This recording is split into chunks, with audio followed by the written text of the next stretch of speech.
ಎಲ್ಲಿ ಹಾಳಾಗೋದ್ಲಿ ಇವಳು? ನಿನ್ನೆ ಸಂಜೆಯಿಂದ ಕಾಣಿಸ್ತಾ ಇಲ್ವಲ್ಲ.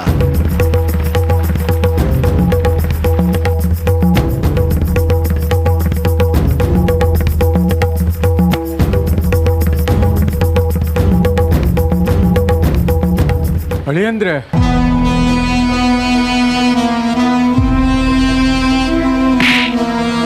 ಎಲ್ಲೇ ಹಾಳಾಗೋಗಿದೆ ಹೇಳ್ದೆ ಕೇಳ್ದೆ?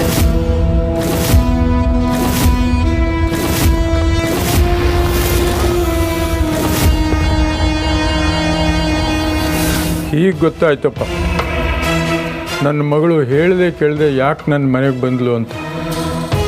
ಅವಳು ಬಂದಿದ್ದು ತಪ್ಪಲ್ಲ, ನಿನ್ನ ಪಾಪದ ಗಂಟನ್ನು ತಂದ್ಲು ನೋಡು, ಅದು ತಪ್ಪು. ತಗೊಳ್ಳಿ ನಿಮ್ಮ ಪಾಪದ ಗಂಟು, ನೀವೇ ಇಟ್ಕೊಳ್ಳಿ. ನಿನ್ನಂಥ ನೀಚನ್ನ ನನ್ನ ಜೀವನದಲ್ಲೇ ನೋಡಿಲ್ಲ. ನಾನು ಮಾಡಿದ ಸಾಲಕ್ಕೆ ನನ್ನ ಮಗಳನ್ನ ನಿನ್ನ ಮನೆಯಲ್ಲಿ ಕೆಲಸಕ್ಕೆ ಇಟ್ಕೊಂಡೆ. ಸಾಲದು ಅಂತ ಅವಳನ್ನು ಮದುವೆ ಆಗಿ ಸಂಸಾರನೂ ಮಾಡಿದೆ. ಹಿಂಗೆ ಎಷ್ಟು ಜನರು ಭಾಳ ಹಾಳು ಮಾಡಿದ್ದೀಯೋ ನೀನು. ಹೊಟ್ಟೆ ಹಸ್ಕೊಂಡು ಮನಿಕೊಂಡ್ರು ಕೂಡ ಈ ನಿಮ್ಮ ಪಾಪದ ಗಂಟೆ ನಮಗೆ ಬೇಡ. ನಾನೇನು ಬರ್ತೀನಿ. ನಿಂತ್ಕೊಳ್ಳಿ ಮಾವ, ಕಣ್ಣು ಕೊಟ್ಟ ದೇವ. ಏನು ಸೀಮೆಗಿಲ್ದಿರೋ ಮಗಳನ್ನ ಹೆತ್ತಿದ್ಯಾ ನೀನು? ಇಂಥ ಕಳ್ಳಿ ಜೊತೆ ಇಷ್ಟು ವರ್ಷ ಸಂಸಾರ ಮಾಡಿದ್ನಲ್ಲ ನಾನು. ನನ್ನ ಹಣ ಆಸ್ತಿನ ಲಪ್ಟಾಯಿಸ್ಕೊಂಡು ಬರಲಿ ಅಂತಾನೆ ನೀನು ಕಾಯ್ತಾ ಇದ್ದಿದ್ದು. ನನಗೆ ಗೊತ್ತಿಲ್ವಾ ನಿಮ್ಮ ಚಿಲ್ಲರೆ ಬುದ್ಧಿ? ನೋಡ್ದೇನಮ್ಮ, ನೋಡಿದ್ಯಾ? ಸಾಕ ಮರ್ಯಾದೆ? ನೋಡು ಕೊಣವೇಗೌಡ, ನಾವು ಬಡವರೇ ಆಗಿರ್ಬೋದು, ಆದರೆ ಮಾನಕ್ಕೆ ಅಂಜಿ ಬದುಕಿದ ಮನೆತನ ನಮ್ದು. ಹಣ ತಗೊಂಡು ನಿನ್ನ ಹೆಣದ ಮೇಲೆ ಹಾಕೋ. ಬರ್ತೀನಿ. ಹೋಗ್ಬೇಡಪ್ಪ, ನನ್ನೂ ಕರ್ಕೊಂಡೋಗು. ಇವನ್ ಜೊತೆ ಸಂಸಾರ ಮಾಡೋದ್ಕಿನ್ನ ಸಾಯೋ ತನಕ ನಾನು ವಿಧವೆ ಆಗಿರೋದೇ ವಾಸಿ. ಏನೇ ಅಂದೆ? ಕೊಣವೇಗೌಡ, ಛೀ, ನಾಚಿಕೆ ಆಗಲ್ವಾ ನಿನಗೆ? ಕಟ್ಕೊಂಡು ಹೆಂಡತಿ ಮೇಲೆ ಕೈ ಮಾಡ್ತೀಯಲ್ಲ. ನೋಡಮ್ಮ, ಹೆಣ್ಣೆತ್ತ ತಪ್ಪಿಗೆ ನಾನು ಸಾಯೋ ಗಂಟ ನಿನ್ನ ಸಾಕ್ತೀನಿ. ಈ ನೀಚಿನ ಸಹವಾಸ ಮಾತ್ರ ನಿನಗೆ ಬೇಡ. ಬಾಮ ಹೋಗೋಣ. ಬಿಡಯ್ಯ ಕೈನ. ಎಲ್ಲೇ ಹೋಗ್ತೀಯಾ ನಾಯಿ? ನಮ್ಮ ಮನೇಲಿ ಚಾಕ್ರಿ ಮಾಡ್ಕೊಂಡು ಇಲ್ಲೇ ಬಿದ್ದು ಸಾಯಿ.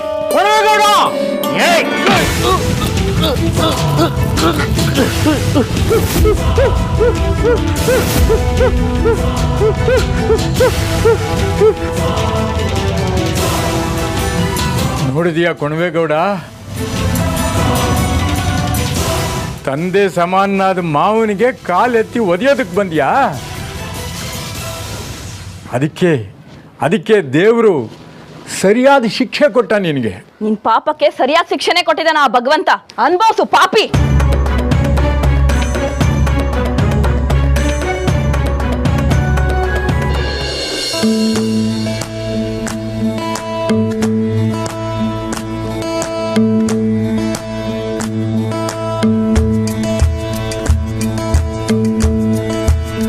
ನೇರವಾಗಿ ನೋಡೋ ಅವಕಾಶನೇ ಸಿಕ್ಕಿದೆ. ಈ ಖಾಲಿ ಚಿತ್ರಪಟ ಯಾಕೆ ನೋಡ್ತಾ ಇದೆಯಾ? ಏನಂದೆ? ಖಾಲಿಪಟದಲ್ಲಿ ಒಲಿದವನು ಕಾಣಿಸ್ತಾನೆಯೇ? ಖಾಲಿಪಟ ಯಾಕೆ? ಎಲ್ಲಿ ನೋಡಿದರೂ ಅವನೇ ಕಾಣಿಸುತ್ತಾನೆ. ಸರಿ, ನಾಳೆ ಬರೋ ಅತಿಥಿಗೆ ಏನು ಅಡುಗೆ ಮಾಡಬೇಕು? ಅವರನ್ನ ಅತಿಥಿ ಅಂತ ಕರಿಬೇಡ. ಯಾಕೆ? ಅತಿಥಿಯಾದವನು ಇಂದು ಬಂದು ನಾಳೆ ಹೋಗುವನು. ಅವರು ಇಲ್ಲಿ ನೆಲೆಸಿರುವವರು, ಇಲ್ಲೆಲ್ಲ ಇರಬೇಕಾದವರು.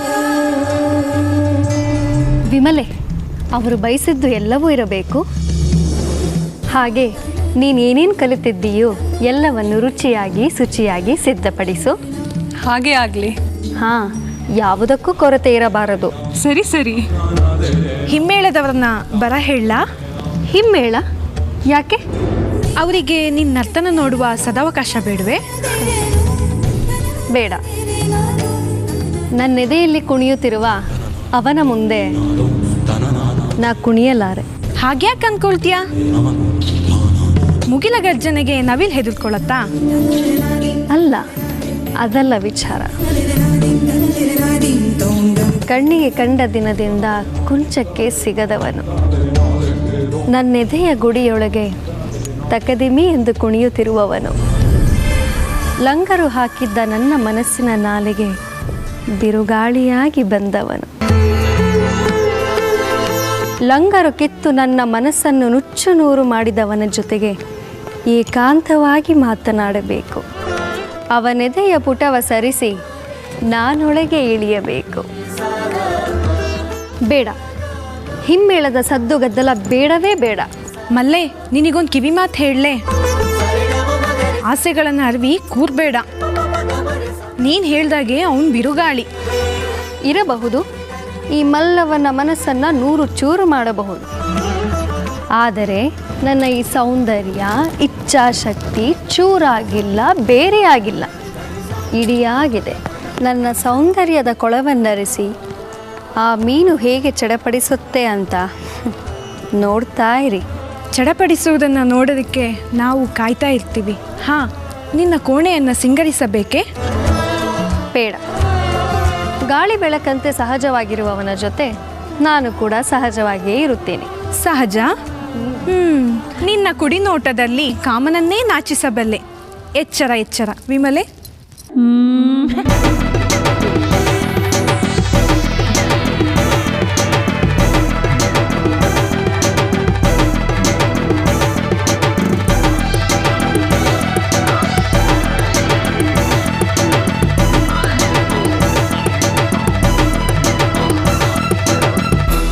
ರಾಮ ರಾಮ ರಾಮ.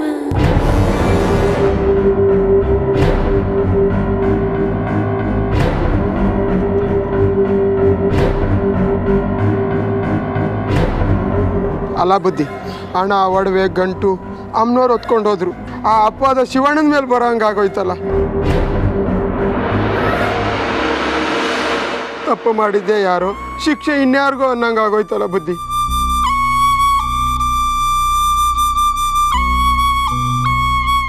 ಅನ್ಯಾಯವಾಗಿ ಆ ಶಿವಣ್ಣನ ಹೆಂಡ್ತಿನ ಕೊಂದ್ಬಿಟ್ರಲ್ಲ ಬುದ್ಧಿ.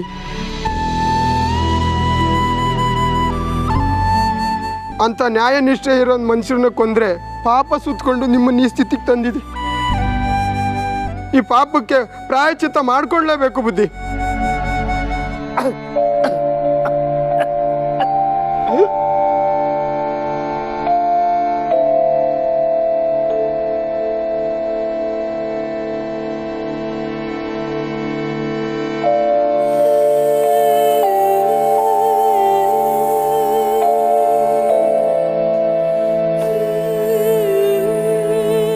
ನಾನು ಕಷ್ಟದಲ್ಲಿರುವಾಗ ಹೆಂಡತಿ, ಹಣ, ಆಸ್ತಿ, ಬಂಧು ಬಳಗ ಯಾರೂ ನನ್ನ ಹತ್ರ ಬರಲಿಲ್ಲ.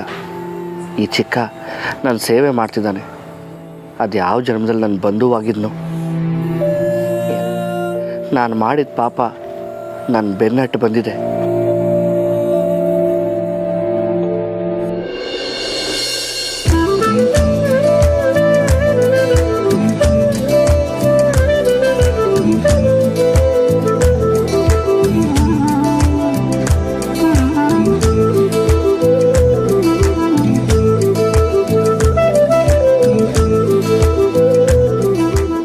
ನೀವು ಈ ದಾಸಿ ಮನೆಗೆ ಬರಬೇಕಂತ ತುಂಬಾ ಆಸೆ ಇತ್ತು. ಜೊತೆಗೆ ಬರದಿಲ್ವೇನೋ ಅಂತ ಅಂಜಿಕೆನೂ ಇತ್ತು. ದಾಸೋಹಕ್ಕೆ ಬರುವುದು ಜಂಗಮನ ಧರ್ಮ. ಈ ಧರ್ಮಕ್ಕೆ ದಾಸಿ ಎನ್ನುವ ಭೇದ ಭಾವವಿಲ್ಲ.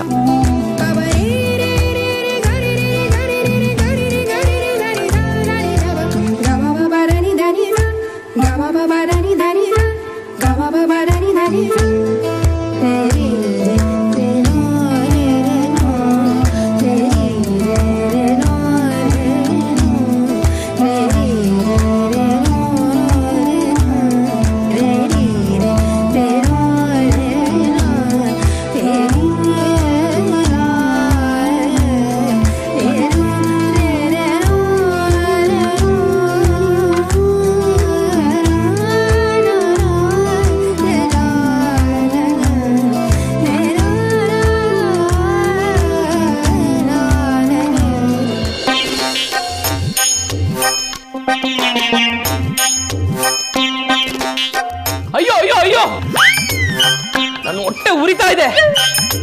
ಆ ಮರಿದೇವ ಮಾಡುವ ಪಾಪ ಮಾಡ್ಕೊಂಡ್ ಬಂದ್ರು ನಮ್ಮ ಕೈಲಿ ಏನು ಮಾಡಕ್ಕಾಗ್ತಾ ಇಲ್ವೇ? ನೋಡ್ರು, ಅವನು ಬರ್ತಾ ಮಳ್ಳಿ ಬಂದಂಗೆ ಬಂದ, ಆಮೇಲೆ ಬಳ್ಳಿ ಹಬ್ದಂಗೆ ಹಬ್ದ, ಗೊದ್ದ ಗೋಸಂಬ್ರಿನೆಲ್ಲ ಹೊಡೆದು ಹೂವು ಮಾಡ್ದ. ಅದೇ ಹೂವನ್ನು ತಗೊಂಡೋಗಿ ಪೂಜೆ ಕೊಟ್ಟು ಪೂಜೆನೇ ಪವಿತ್ರ ಮಾಡ್ಬಿಟ್ಟ. ಆಗ್ಲೇನು ಮಾತಾಡಕ್ಕಾಗಿಲ್ಲ ನಿನ್ ಕೈಲಿ, ಈಗೇನ್ ಮಾತಾಡ್ತೀಯ ಅಲ್ವಾ? ಅಲ್ಲ, ನಾವು ಬಾಲ್ಯದಿಂದಲೂ ಮಠದಲ್ಲಿದ್ದು ಕೊಳಿತಾ ಇದ್ದೀವಿ, ಅವನು ಈಗ ಬಂದು ನಮಗಿಂತ ಎತ್ತರಕ್ಕೆ ಬೆಳೀತಾ ಇದ್ದಾನಲ್ಲ. ಏನು ಅರಿಯದ ಬಾಲಕನಾಗಿ ಬಂದು ಬಾಲ ಬಿಸ್ತ, ದೊಡ್ಡ ಗುರುಗಳಿಗೆ ಮೋಡಿ ಮಾಡಿ ಬುಟ್ಟಿಗೆ ಹಾಕೊಂಡ, ಪಾಲು ಬತ್ತಿರರಿಗೆ ಬಲೆ ಬೀಸಿ ಬಚ್ಚಿಡ್ಕೊಂಡ. ಏನ್ ಸುಮ್ಮನೆ ನಿಂತಿದ್ಯಾ? ಏನಾದ್ರು ಮಾತಾಡೋ. ನೀನೇ ಹೇಳ್ದಲ್ಲ ಈಗೇನು ಮಾತಾಡ್ತೀಯ ಅಂತ. ಈಗ ಮಾತಾಡೋ. ಅಲ್ಲ, ನೀನು ಮಾತಾಡು ಅಂದಿದ್ದಕ್ಕೆ ಮಾತಾಡ್ತಾ ಇದ್ದೀನಿ. ಇಲ್ಲ ಅಂದರೆ ಇನ್ನೊಬ್ರು ವೈಯಕ್ತಿಕ ವಿಚಾರದ ಬಗ್ಗೆ ಮಾತಾಡೋದು ನನಗೆ ಮೆದ್ಲಿದೆ ಅಂತ ಗೊತ್ತಾದಾಗ್ಲಿಂದನೂ ನನಗೇನು ಇಷ್ಟ ಇಲ್ಲ. ಅಲ್ವೋ, ಆ ಉಕ್ನಳ್ಳಿ ಬಸ್ ಒಂದು ಮದ ಇಳಿಸಿ ಊರಿಗೆ ನಾಯಕ ಆಗ್ಬಿಟ್ಟ. ಇದು ವೈಯಕ್ತಿಕ ವಿಚಾರನಾ? ಮಠದ ಕಟ್ಟುಪಾಡುಗಳನ್ನ ಮೀರಿ ಆ ಮಹಾವೇಶ ಮಲ್ಲಮ್ಮನ ಸಂಘ ಮಾಡಕ್ಕೆ ಧಿಮ್ರಂಗ ಅಂತ ಹೋಗಿದ್ದಾನೆ. ಇದು ಅವನ ವೈಯಕ್ತಿಕ ವಿಚಾರನೇ ಆಗಿರ್ಬೋದು, ಆದ್ರೆ ಅವನ ಈ ಮಠದ ಒಟ್ಟು ಮಠದ ಮರ್ಯಾದೆ ಪ್ರಶ್ನೆ. ಇದಕ್ಕೇನ್ ಮಾಡ್ಬೇಕು ಅದನ್ನ ಮೊದಲು ಹೇಳು. ಹೀಗೆ ಕೇಳು, ಹೇಳ್ತೀನಿ. ಈಗ ನಾವೆಲ್ಲ ಪಾರುಪತ್ತೆದಾರರ ಹತ್ರ ಹೋಗಿ, ನೋಡಿ ಪಾರುಪತ್ತೆದಾರರೇ, ನಮ್ಮ ಮರಿದೇವ ಇದಾನಲ್ಲ, ಅವನು ಮಲ್ಲಮ್ಮನ ಮನೆಗೆ ಹೋಗಿದ್ದಾನೆ ಅಂತ ಕಿವಿಲಿ ಕೂಗ್ ಹೇಳಿ ಅವನನ್ನ ಮಠದಿಂದ ಹೊರಗೆ ಹಾಕಬೇಕು. ಇಲ್ಲ ಅಂದರೆ ಆ ಮಲ್ಲಮ್ಮನ ಕರ್ಕೊಂಬಂದು ಅವಳನ್ನೇ ಗುರುಗಳನ್ನಾಗಿ ಮಾಡಿ ಅವನೇ ಪೂಜಾರಿಯಾಗಿ ನಮ್ಮನ್ನ ಬಿಕಾರಿಗಳಾಗಿ ಮಾಡ್ಬಿಡ್ತಾನೆ. ಹಾ, ಇದು ಸರಿಯಾದ ಉಪಾಯ. ನನ್ನ ಉಪಾಯ ಅಲ್ವಾ?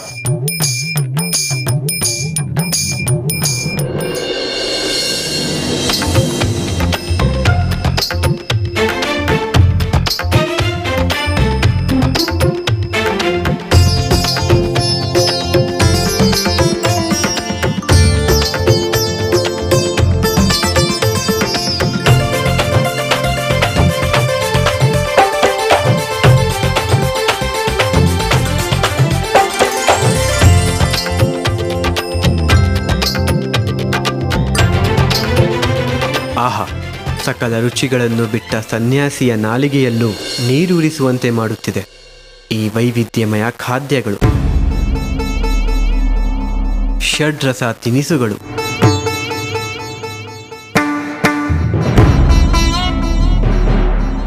ಆಹಾ, ಏನು ಕಂಪು!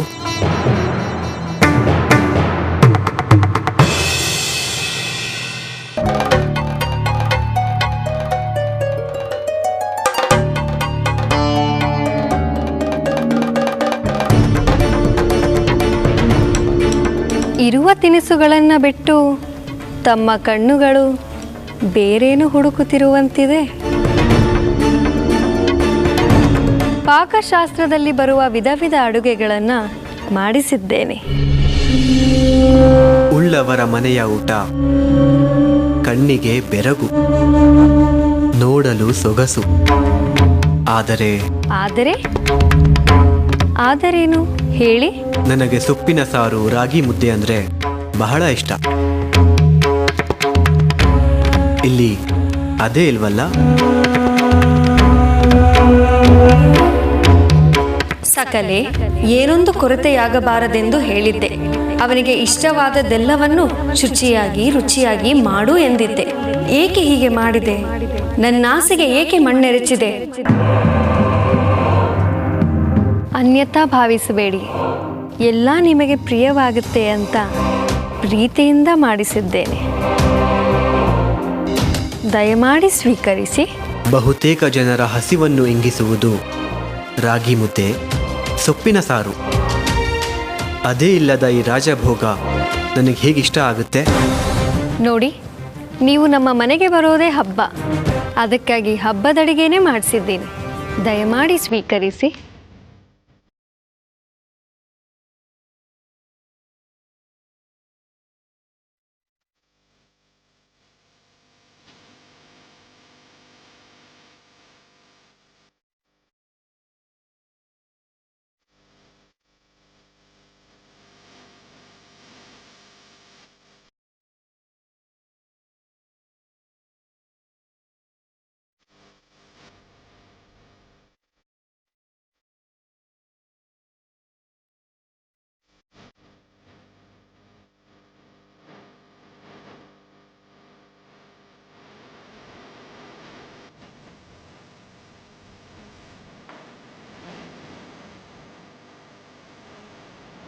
ವಿಮಲೆ,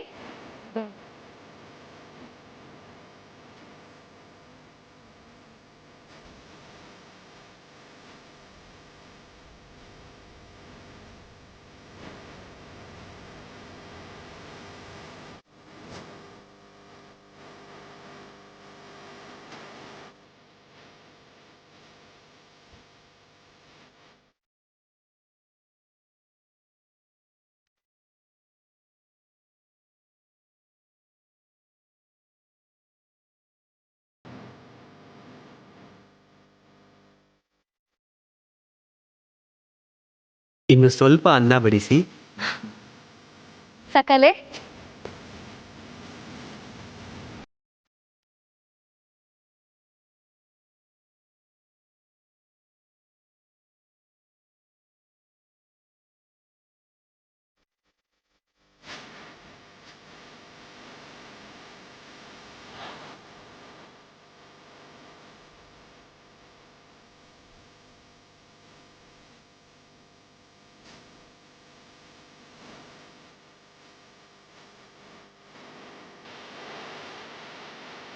ಇನ್ನು ಸ್ವಲ್ಪ ಅನ್ನ ಬಡಿಸಿ.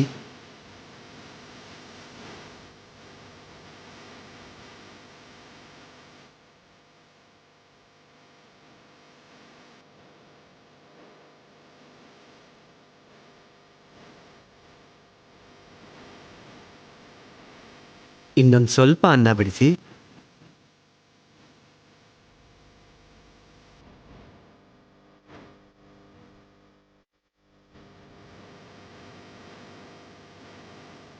ವಿಮಲೆ, ಸಕಲೆ,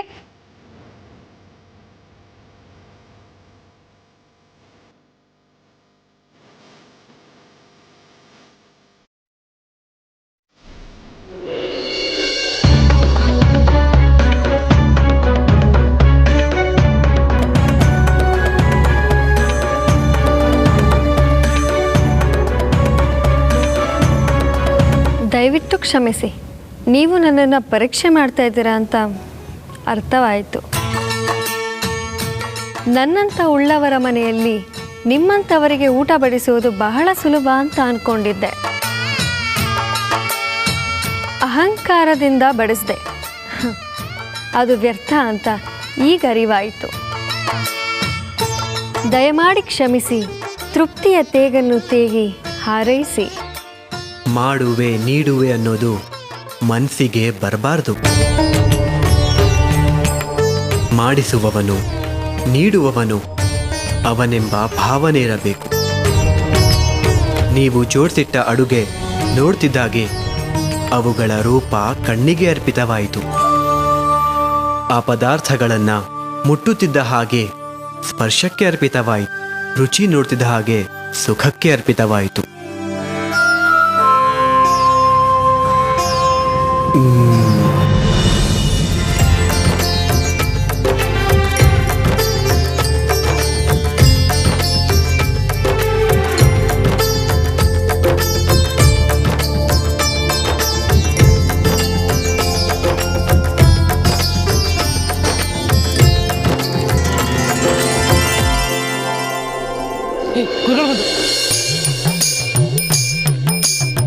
ಇದೇನ್ರಪ್ಪ, ಮಠದ ಕೆಲಸಗಳೆಲ್ಲ ಮುಗೀತಾ? ಅವಕಾಶವಾಗಿ ನಿಂತಿದ್ದೀರಾ? ಆ ವಿಷಯದಲ್ಲಿ ನಾವೆಲ್ಲ ಎಷ್ಟು ಪ್ರಾಮಾಣಿಕರು ಅಂತ ನಿಮಗೆ ಗೊತ್ತಿಲ್ವ ಗುರುಗಳೇ? ನಿಮ್ಮ ಜೊತೆನೆ ಮಾತಾಡಬೇಕಿತ್ತು, ಅದಕ್ಕೆ ಕಾಯ್ತಾ ಇದ್ವಿ. ಅದೇನ್ರಪ್ಪ ಸಮಾಚಾರ? ಅದು ಗುರುಗಳೇ, ಮರಿದೇವ ಆಕೆ ಮನೆಗೆ ಹೋಗಿದ್ದಾನೆ. ಆಕೆ ಅಂದ್ರೆ? ಅದೇ ಗುರುಗಳೇ, ಮರಿದೇವ ಆ ದಾಸಿ ಮಲ್ಲಮ್ಮನ ಮನೆಗೆ ದಾಸೋಹಕ್ಕೆ ಹೋಗಿದ್ದಾನೆ. ಇದು ಮಠದ ನಿಯಮಕ್ಕೆ ವಿರುದ್ಧ ಅಲ್ವಾ ಗುರುಗಳೇ? ದಾಸೋಹಕ್ಕೆ ಹೋದ್ರೆ ತಪ್ಪೇನಪ್ಪ? ಅಲ್ಲ ಗುರುಗಳೇ, ಆಕೆ ಮನೆಗೆ ಊಟಕ್ಕೆ ಹೋದ್ರೆ ಬರೀ ಊಟ ಆಗತ್ತೆ, ಊಟಕ್ಕೂ ಮುಂಚೆ ನೋಟ ಆಗೋದಿಲ್ವೇ? ಹಾಗೇನಾದ್ರೂ ಒಂದು ವೇಳೆ ಹೆಚ್ಚು ಕಡಿಮೆ ಆದ್ರೆ ನಮ್ ಕುಂತೂರು ಮಠಕ್ಕೆ ಕೇಡಾಗೋದಿಲ್ವೇ? ಯಾಕೆ ಗುರುಗಳೇ ನಗ್ತಾ ಇದ್ದೀರಾ? ನಾವೇನಾದ್ರು ಹಾಸ್ಯ ಮಾಡಿದ್ವಾ? ನಗದೆ ಇನ್ನೇನು ಮಾಡ್ಲಪ್ಪ? ನೀವು ಕೊಡ್ತಾ ಇರೋ ದೂರು ಮಠದ ಮೇಲಿನ ಕಾಳಜಿಯಿಂದಲ್ಲ, ಅವನ ಮೇಲಿನ ಅಸಹನೆಯಿಂದ, ಅಸೂಯೆಯಿಂದ. ಚೆ ಏನು ಗುರುಗಳೇ ಹೀಗೆ ಹೇಳ್ಬಿಟ್ರಿ? ನಮಗೆ ಸಹನೆ ಇದೆ, ಅಸಹನೆ ಇಲ್ಲ. ಕನ್ನಡದಲ್ಲಿ ಅಸೂಯೆ ಅಂತ ಒಂದು ಪದ ಇದೆ ಅಂತಾನೆ ನಮಗೆ ಗೊತ್ತಿಲ್ಲ. ನಮಗೆಲ್ಲ ಗೊತ್ತಿದೆ. ನಮ್ಮ ಮರಿದೇವ ಪುಟ ಕಿಟ್ಟ ಚಿನ್ನ. ಮಠದ ಮರ್ಯಾದೆ ತೆಗೆಯೋ ಕೆಲಸ ಅವನು ಯಾವತ್ತೂ ಮಾಡಲ್ಲ. ನಮ್ಮ ಮರಿದೇವ ಅಲ್ಲಿಗೆ ಹೋಗೋದಕ್ಕೆ ಒಂದು ಕಾರಣ ಇದೆ. ಅದು ಏನು ಅಂತ ನಿಮಗೆ ಮುಂದೆ ಗೊತ್ತಾಗುತ್ತೆ. ಹೋಗಿ ಕೆಲಸ ನೋಡ್ರ.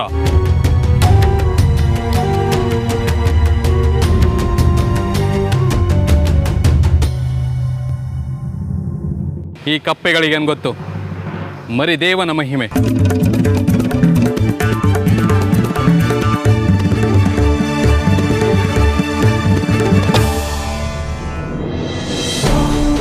ವೀಳ್ಯ ವಿರಾಗಿಗೆ ನಿಷಿದ್ಧ.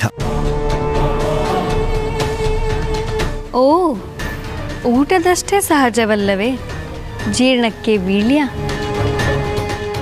ವೀಳ್ಯಕ್ಕಿಂತ ವಿವೇಕವೇ ಜೀರ್ಣಕ್ಕೆ ಮುಖ್ಯವಾದ ಚೂರ್ಣ. ಈ ನಿಮ್ಮ ವಿವೇಕ ನನ್ನಂಥವಳ ಮನೆಗೆ ಹೋಗಬಾರದೆಂದು ಎಚ್ಚರಿಸಲಿಲ್ಲವೇ? ಅಥವಾ ನೀವು ಕೂಡ ಎಲ್ಲರ ಹಾಗೆ ನನ್ನ ಸೌಂದರ್ಯಕ್ಕೆ ಆಕರ್ಷಿತರಾಗಿ ಇಲ್ಲಿವರೆಗೂ ಬಂದರೆ? ಸೌಂದರ್ಯ ನೋಡುವ ದೃಷ್ಟಿಯಲ್ಲಿದೆ. ನಿನ್ನ ಸುಳ್ಳಿನ ಸೌಂದರ್ಯದ ಬಗ್ಗೆ ನಾನು ಏನಂತ ಹೇಳಲಿ? ಏನೆಂದರೆ ಶಕ್ತಿ ಎಂದರೆ ಹೆಣ್ಣು, ಪ್ರಕೃತಿ ಎಂದರೆ ಹೆಣ್ಣು.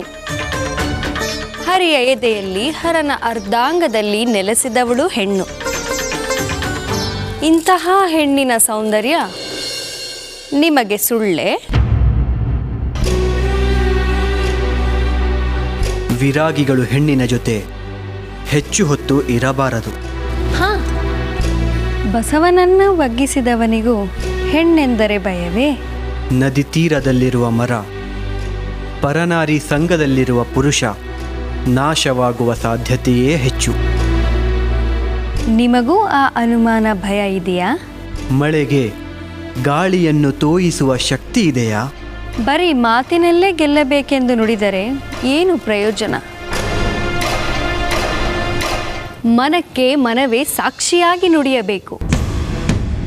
ಕಡೆಗಣ್ಣ ಕೊಡಿನೋಟದಿಂದಲೇ ಈ ಅಂಗನೆ ಅಂಗ ವಂಗ ಕಳಿಂಗ ಕಾಂಬೋಜಗಳನ್ನೇ ತೋರಿಸಬಲ್ಲಳು. ಕೆಂಡ ಉರುಬಿದರೆ ಬೆಂಕಿಯಾದರೂ ಸಿಗುತ್ತೆ, ಆದರೆ ಬೂದಿ ಉರುಬಿದರೆ ಬಾಯಿಗೆ ಬೂದಿಯೇ ಗತಿ. ಹಾ, ಕೇವಲ ನಾನೊಮ್ಮೆ ನಕ್ಕರೆ ನನ್ನ ಕಾಲಡಿ ಉದುರಿದ ಮುತ್ತುಗಳನ್ನು ಆಯ್ದುಕೊಳ್ಳಲು ಜನ ಬಗಪಕ್ಷಿಗಳಂತೆ ಕಾಯುತ್ತಿರುತ್ತಾರೆ. ಹೀಗಿರುವಾಗ ನನ್ನನ್ನೇ ನಿರಾಕರಿಸುವಷ್ಟು ಮೂರ್ಖತನವೇ? ಅವರಿಗೆ ದೇಹವೆಂದರೇನೆಂದು ಗೊತ್ತಿಲ್ಲ. ಇದು ಮಲದ ಮಡಿಕೆ, ಮೂತ್ರದ ಕುಡಿಕೆ. ಮಾತಿನ ಮೋಡಿಯಲ್ಲೇ ಕಾಡಬೇಡ ದೊರೆ. ನಿನ್ನ ವೀರತ್ವಕ್ಕೆ ದಾಸಿಯಾಗಿದ್ದೇನೆ. ನಿನ್ನ ಬಾಹುಬಂಧನದಲ್ಲಿ ನನ್ನನ್ನು ಸೆರೆ ಹಿಡಿದು ಈ ವಿರಹಾಗ್ನಿಯನ್ನು ಆರಿಸಬಾರದೆ?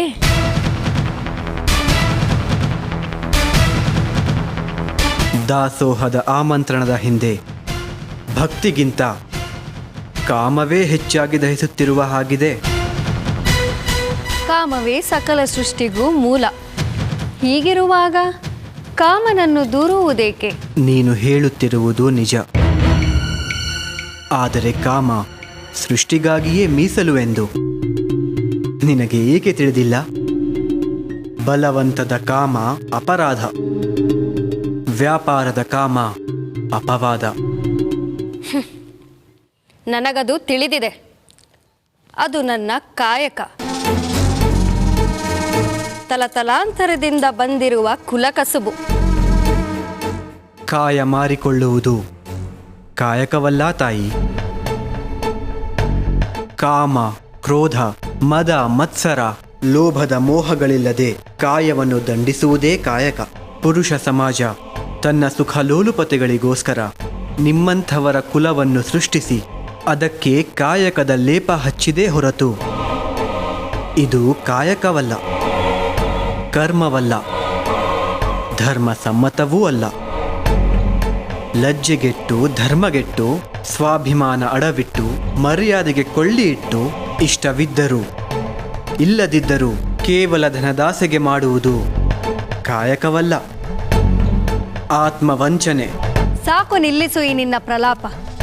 ಕಾಮನಿಗೂ ಧರ್ಮ ಕರ್ಮದ ಲೇಪವೇ? ನೋಡು, ಒಮ್ಮೆ ಈ ನನ್ನ ಸೌಂದರ್ಯವನ್ನ ನೋಡು. ಕಾಮನ ಬಿಲ್ಲಿನಂತೆ ಕಂಗೊಳಿಸುವ ಈ ಮೈ ಬಣ್ಣ, ಕಾಮನೇ ಕಾಮಿಸುವಂತಹ ಈ ಕಣ್ಣುಗಳು, ಕಾಮನು ಕನವರಿಸುವ ಈ ಮೈಮಾಟ, ಎಂದಿಗೂ ಬತ್ತದ ಈ ಅದರಗಳ ಜೇನು. ಇಂತಹ ರೂಪ ರಾಶಿಯನ್ನ ನೋಡಿ ಮದ ಏರಿದ ದುಂಬಿಯಂತೆ ಮಧು ಹೀರದೆ ವೈರಾಗ್ಯದ ವೇದಾಂತ ನುಡಿಯುತ್ತಿರುವ ನೀನೆಂಥ ಪುರುಷ! ಒಮ್ಮೆ ನಿನ್ನ ಸೌಂದರ್ಯವನ್ನು ಆ ದರ್ಪಣದಲ್ಲಿ ನೋಡು.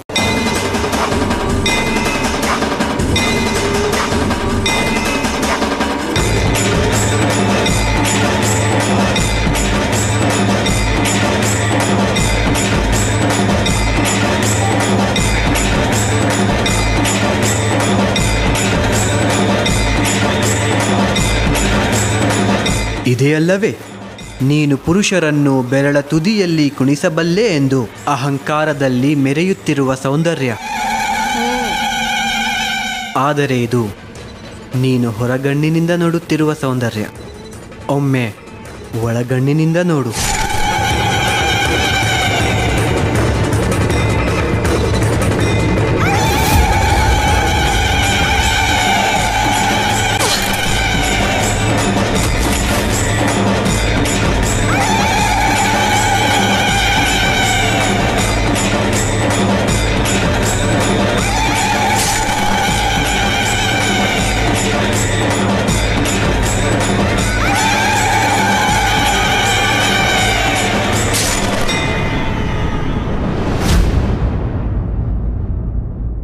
ಏಕೆ ತಾಯಿ, ನಿನ್ನನ್ನು ನೋಡಿ ನಿನಗೇ ಭಯವಾಯಿತೆ? ಇಲ್ಲ, ಇದು ನಾನಲ್ಲ, ಇದು ನಾನಲ್ಲ. ನೀನು ಇಲ್ಲ ಎಂದರು, ಹೌದು ಎಂದರು ಅದೇ ನಿನ್ನ ಅಂತಿಮ ರೂಪ ತಾಯಿ.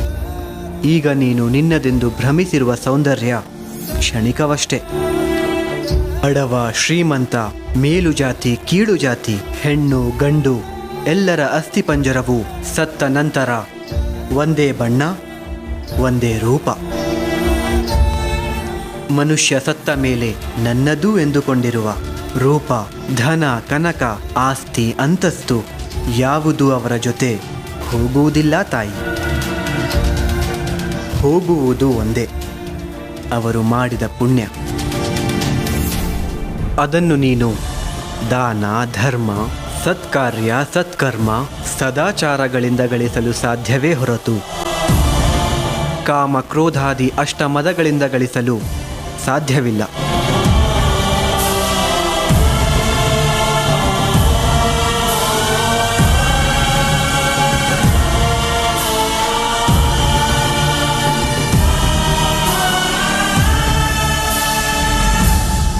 ನನ್ನ ಅರಿವು ನನಗೆ ನಂಜಾಯಿತು. ನನ್ನ ನುಡಿಯೇ ನನಗೆ ಆಯುಧವಾಯಿತು. ಕಣ್ಣಿಗೆ ಬಟ್ಟೆ ಕಟ್ಟಿಕೊಂಡು ಕಾಮದ ಕಗ್ಗತ್ತದಲ್ಲಿ ಕಳೆದು ಹೋದವಳಿಗೆ ಕಂದೀಲಾಗಿ ಕಂಡಿರಿ. ಭ್ರಮಿಸಿದೆನು ನಾನು ನನ್ನ ಮನದಲ್ಲಿ. ಕ್ಷಮಿಸಬೇಕು ನೀವು ನಿಮ್ಮ ಗುಣದಲ್ಲಿ. ಈ ಕ್ಷಣದಿಂದ ಈ ಸಿರಿ ಸಂಪತ್ತು ಎಲ್ಲವೂ ನಿಮ್ಮ ಪಾದ ತಳದಲ್ಲಿ. ನನ್ನನ್ನು ಉದ್ಧರಿಸಿ, ನನ್ನನ್ನು ಉದ್ಧರಿಸಿ.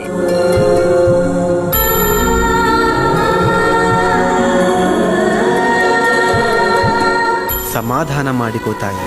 ಮೋಹವೆಂಬ ಸೂತಕ ಕಳೆದಾಗಲೇ ಮನಸ್ಸಿನ ಕೊಳೆ ತೊಳೆದು ನಿರ್ಮಲವಾಯಿತು. ಸರ್ವಸಂಘ ಪರಿತ್ಯಾಗಿಗೆ ಈ ಸಂಪತ್ತಿನ ಹಂಗೇಕೆ ಎಂದು ಕೇಳುತ್ತಿರುವೆ. ಪಡೆದದ್ದನ್ನು ಹಿಂದಿರುಗಿಸಿ ಋಣಮುಕ್ತಿಯಾಗಲು ಬಯಸುತ್ತಿರುವೆ. ಸಂಪತ್ತಿನ ಭಾರ ಇಳಿಸಲು ಕೋರುತ್ತಿರುವೆ. ಸರ್ವಸಂಘ ಪರಿತ್ಯಾಗಿಯಾಗಲು ಬಯಸುತ್ತಿರುವೆ. ನೋಡಿದೆಯಾ, ನೀನು ಅಂದುಕೊಂಡಿದ್ದ ಗುರಿಯೇ ಬೇರೆ, ಆದರೆ ನೀನೀಗ ತಲುಪಿರುವುದೇ ನಿಜವಾದ ಮೋಕ್ಷದ ಗುರಿ. ನಿನ್ನ ಸಿರಿ ಸಂಪತ್ತನ್ನೆಲ್ಲ ದೀನರು, ದುರ್ಬಲರು, ಯೋಗ್ಯರಿಗೆ ಹಂಚಿಬಿಡು ತಾಯಿ. ಶಿವನಿಗೆ ಶರಣರೇ ಆಸ್ತಿ, ಮಠಕ್ಕೆ ಭಕ್ತರೇ ಆಸ್ತಿ. ತಮ್ಮ ಇಚ್ಛೆಯಂತೆ ಆಗಲಿ, ತಮ್ಮ ಇಚ್ಛೆಯಂತೆ ಆಗಲಿ.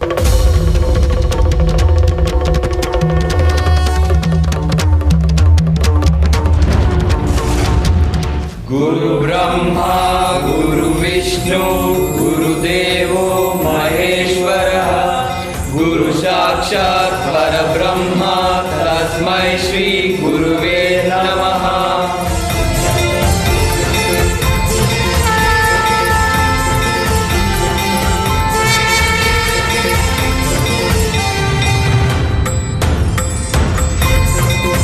ಮರಿದೇವ, ಗರುಡನ ರೆಕ್ಕೆಯ ಶಬ್ದ ಕೇಳಿ ಸರ್ಪ ಓಡುವಂತೆ ಹೆಣ್ಣು ಎಂಬ ಶಬ್ದ ಕೇಳಿಯೇ ಜಂಗಮ ಜನಾರ್ದನನು ಓಡುವಾಗ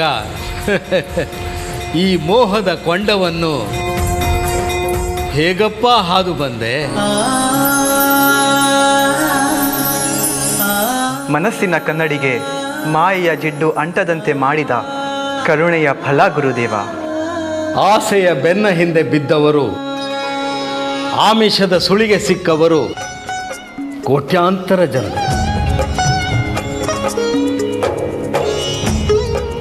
ಈ ಮೋಹದ ಕೋಟೆಯಿಂದ ನೀನು ಬಿಡಿಸಿಕೊಂಡು ಬಂದದ್ದು ಹೇಗಪ್ಪ? ಕೋಟೆಯ ಭದ್ರತೆ ಅಭದ್ರತೆಗಳ ಬಗ್ಗೆ ಗುರು ಮಾರ್ಗದರ್ಶನದ ಬೆಳಕಲ್ಲೇ ಬೆಳೆದವನು ನಾನು. ಗುರುವಿನ ಅರಿವಿಗೆ ಬಾರದೇ ಹೋದರೆ ಗುರುವಿನ ಅರಿವಿಗೆ ಬಾರದಿರುತ್ತದೆಯೇ ಈ ಶಿಷ್ಯನ ಹೆಜ್ಜೆಗಳು? ಆಹಾ ಆಹಾ, ಇದಲ್ಲವೇ ಒಳಿತು ಮಾಡುವ ಮಹಾದೇವನ ಮರ್ಮ.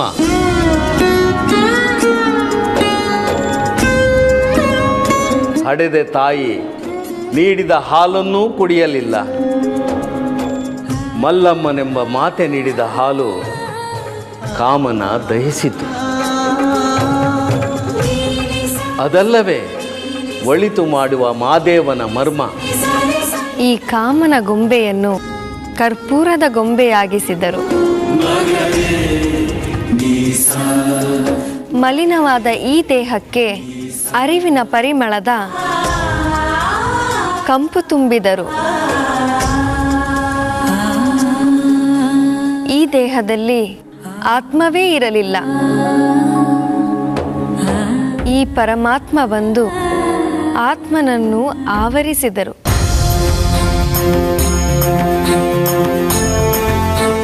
ಇಂದು ಇದ್ದು ನಾಳೆ ಮಣ್ಣಾಗುತ್ತಿದ್ದ ಈ ದೇಹವನ್ನೇ ನೆಚ್ಚಿದ ನನಗೆ ದೇಹದ ನಶ್ವರತೆಯ ಕಾಣಿಸಿದರು.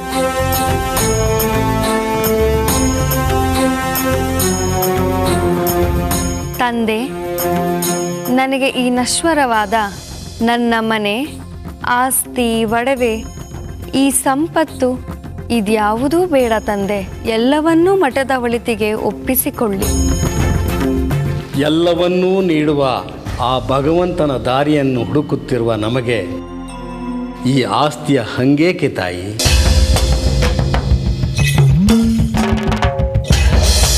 ಉತ್ತು ಬಿತ್ತು ಬೆಳೆಯುವ ಅರ್ಹರಿಗೆ ಅದನ್ನು ನೀಡು ತಾಯಿ. ಆಸೆ ಎಂಬುದು ಶಿವಭಕ್ತರಿಗಲ್ಲ. ಆ ಅರ್ಹರು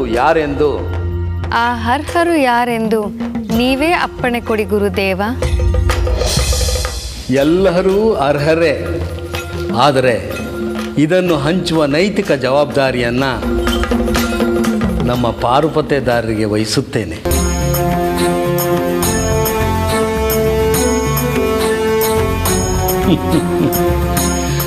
ಮರಿದೇವ, ಈ ಶುಭ ಕಾರ್ಯ ನಿನ್ನಿಂದಲೇ ನೆರವೇರಲಿ. ಶಿವ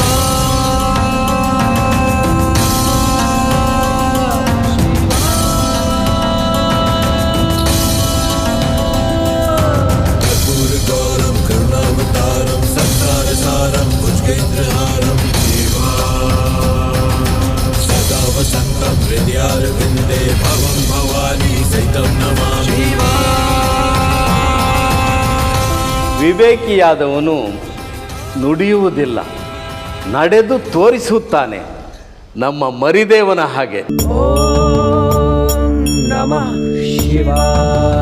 ನಮ್ಮೂರನ್ನು ಉದ್ಧಾರ ಮಾಡೋಕ್ಕೆ ಅಂತ ಆ ಶಿವ ಈ ಮರಿದೇವನ ರೂಪದಲ್ಲಿ ಬಂದಿದ್ದಾರೆ ಅನ್ನಿಸುತ್ತೆ. ಆಹಾ, ಎಂಥ ಮಾತು, ಎಂಥ ಮಾತು! ಎಲ್ಲವೂ ಆ ಶಿವಚಿತ್ತ. ಮರಿದೇವರ ಪ್ರಯತ್ನಕ್ಕೆ ಚ್ಯುತಿ ಬರಬಾರದು. ಮಲ್ಲಮ್ಮನ ಮಹಾದಾನ ಅಪಾತ್ರ ದಾನವಾಗಬಾರದು.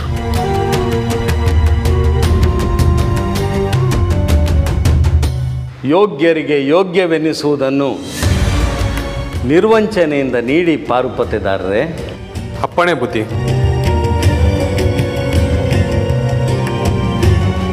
ದೈಹಿಕ ಅಶುದ್ಧಿಯನ್ನು ತೊಳೆದು ಧರ್ಮ ಶುದ್ಧಿಯನ್ನು ತೊಟ್ಟು ತನ್ನದೆಲ್ಲವನ್ನೂ ದಾನ ಮಾಡಿದ ಸಾತ್ವಿ ಮಲ್ಲವ್ವ ಮಠದವ್ವನಾಗಿ ಇನ್ನು ಮುಂದೆ ಇಲ್ಲೇ ಇರಲಿ.